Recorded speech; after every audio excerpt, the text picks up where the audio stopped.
Talking head videos are one of the easiest ways to create content, especially when you're a beginner. They give your viewers a chance to hear your message, see your personality, and just build trust with you over time. Beginner creators normally think that they need expensive gear or a better setup before they press record. The reality is most talking head videos start with simple tools and a clear message. Content creation basics is not about perfection. It's about understanding a few practical things that just make recording feel a little easier and more comfortable. So in this video, I'm going to walk you through the essentials. No fancy gear, not complicated setups, just practical steps that'll help you record with confidence. Let's start with camera setup because this is normally the first thing that you need to figure out when we're going to record a talking head video. The main goal here is simple. You want your device to be steady so that people can focus on what you're saying and not be distracted by your movement. There's a few ways you can do that. You could use a phone stand, you could use a tripod, or you could use things you already have around the house, like stacking a few books or placing your device on a table or a shelf. Whatever you choose to use, the point is to make sure that your device feels steady and that it doesn't move while you're talking. Another thing to pay attention to is height. Try to keep your device around eye level because that just makes it feel more natural. It feels like you're having a conversation and not performing for the camera. Once your basic setup is in place, you do have options if you want to switch things up a little bit. You might want to try visual hooks. That could be recording with your back camera at 0.5 while walking and talking, or placing your phone down in selfie mode so it feels like you're having a FaceTime conversation. These are just small touches that could have your video feel more engaging, but I want you to know that they're not required. Another thing that you can do is changing your angles between takes. You might record the first part facing the camera, then slightly shift to the side for the next take. That small change can help you break things up without making your setup feel complicated. At the end of the day, the goal with camera setup is to make sure people can see you clearly and stay focused on your message. Start simple, stay consistent, and build from there. Next up, let's talk about lighting because lighting really does make a difference in how your videos look. And you don't have to overthink this part, but you do need to be intentional about where your light is coming from. The main thing to remember is that you want the light to hit your face and not come from behind you. When the light comes from in front of you, your viewers just get to see you express yourself clearly, and it just makes your video look cleaner. There's a few simple ways. We could use natural light from a window, you could use a lamp, or you could use a studio light if you have one. All those options work, but what matters is making sure that the light is facing you. You might notice while recording that the light looks a little bit too bright or it seems too flat. Normal, and it's okay to fix it in the moment. That small adjustment can make a difference on how your video looks on camera. Another thing to keep in mind is consistency. Once you find a lighting position that works for you, try to use that same setup each time you record. It saves you time, number one, and it'll just make your videos a little more uniform, especially when you're starting out as a beginner. The goal is to start simple, adjust as needed, and keep moving. People also need to be able to hear you clearly because sound keeps your people engaged and it just helps your message land. And it's not just about having a microphone, it's making sure your audio level is right. You don't want your sound to be too low where people are struggling to hear you, and you also don't want it to be too loud where it sounds distorted. So before you start recording, do yourself a favor and do a quick test. Say a few words, play it back. Ultimately, just make sure that your voice sounds clear and it's comfortable to listen to. I'll be the first to tell you that that small step could save you a lot of frustration during editing. This right here is my Coco Nice, pardon my pronunciation, but it's my gaming style podcast microphone. If you already have something like this sitting around your desk or one of your kids have one, you could absolutely use it. It stays in one place and it keeps your sound steady. And it just works really well when you're sitting down and recording. You might also have something as simple as wired headphones with a microphone attached to it. The girlies are loving the wired headphones. They're doing a retro comeback. All I would suggest is if you have one of them new tech phones, just make sure that you get yourself a connector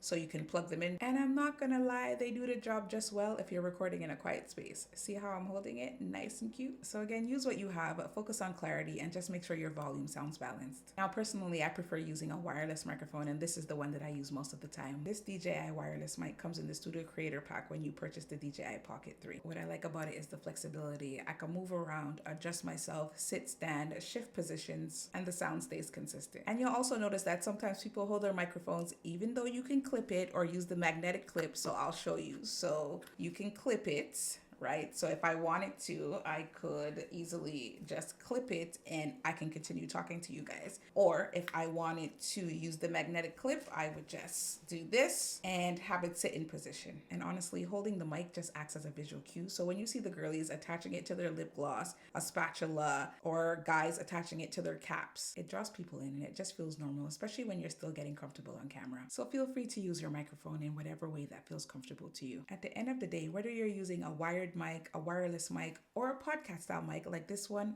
they all work. What matters is that your sound is clear, your volume is balanced, and your message is easy to hear. You'll also hear people talk about teleprompters. And yes, there are apps out there that can help you read your script while you record. Some people love using teleprompters because it keeps them on track, especially while they're nervous and still getting used to being on camera. Now, personally, that's not how I really like to record because for me, I just want my delivery to feel natural. And my focus is not to memorize everything word for word. What I usually do is script my intro and outro word for word because those are the parts that matter affected me the most. It just helps me start strong and it helps me close on point. But for the body of the video, I just keep it simple. All I really do is write down my keywords, my main points, and I map them out so that while I'm recording, it helps me know in which direction I need to keep going. And this is what it looks like. So for this actual video that I'm recording, this is my outline and this is my map out. Once you plan and know what you want to talk about, it just makes the conversation flow a little easier. And even if it's a brand new topic, just do the research first. Understand what you want to say and then just give yourself visual reminders. As I just showed you, that might look like writing notes in your notebook. It might even look like putting post-its around you or even placing them right on your tripod. So as you're recording, if you need to glance down, you'll see them. And by the way, don't be afraid to glance down and look at your notes, because why not? That way you're not trying to memorize everything. You're just guiding yourself through the conversation. And that's what makes your delivery feel more natural and confident and a lot less stressful by the time you need to hit record. I forgot to mention, please don't be hard on yourself.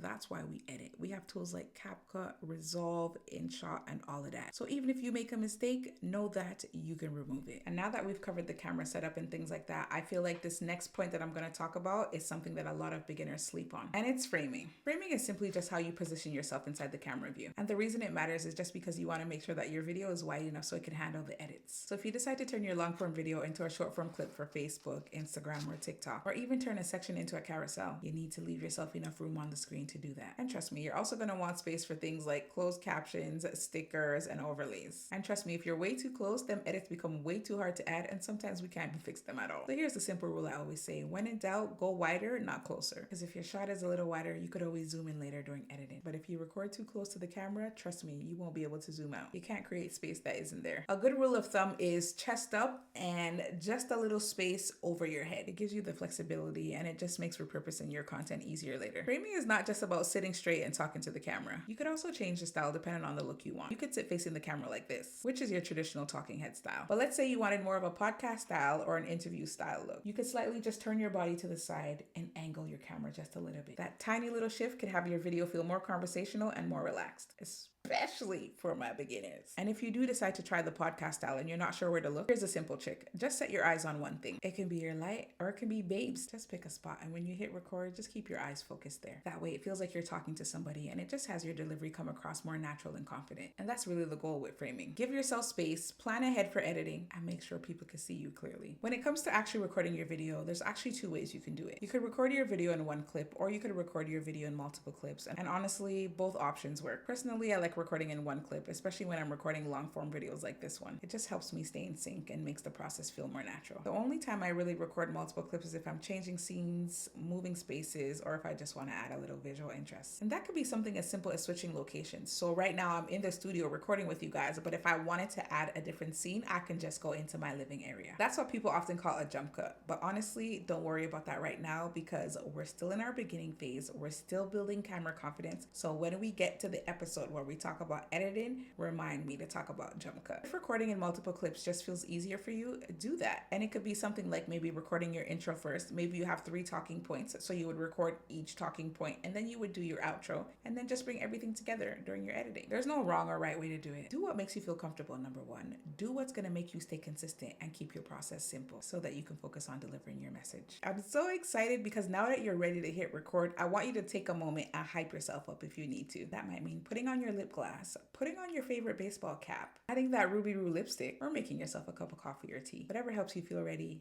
do that. Trust me, when you feel good, your energy shows on camera. And something as simple as smiling before you start talking just brings positive energy to the message you're about to deliver. Don't be afraid to pause in between topics. Trust me, that pause gives you a breather and it just helps your delivery stay calm and clear. And if you make a mistake while recording, just pause again. Please don't critique yourself while recording and say things like, "Oh my God, I can't believe I just said that." All that's gonna do is bring negative energy to the video that you want to record. So just pause, take a breath, and keep going. Trust me, those clean pauses make editing easier. I've been there, I've been a beginner, so I know what it feels like to have so many clips on your editing timeline. So just pause. One more thing, and this one really matters. When you're recording, look at the camera lens. That's what creates connection when people are watching. Now, if you feel like you need to see yourself while you're recording, use a mirror if you have one, or screen mirror your device to your computer. The goal is to help you feel comfortable and build confidence one video at a time. time. And at the end of the day, just be intentional with your prep. It might mean putting post-it notes around you to help you stay on track, pausing when you need to, or giving yourself a little extra room when you frame. Trust me, small decisions like that make a big difference. You don't have to be perfect, you just have to be prepared. And the more intentional you are before you press record, the more confident you'll feel while recording. If you're still putting off recording your video, this is your reminder. Go do it and come back and tell me how it went. And that's a wrap for Clarity for Creators. Y'all, I'll see you in the next video. Bye!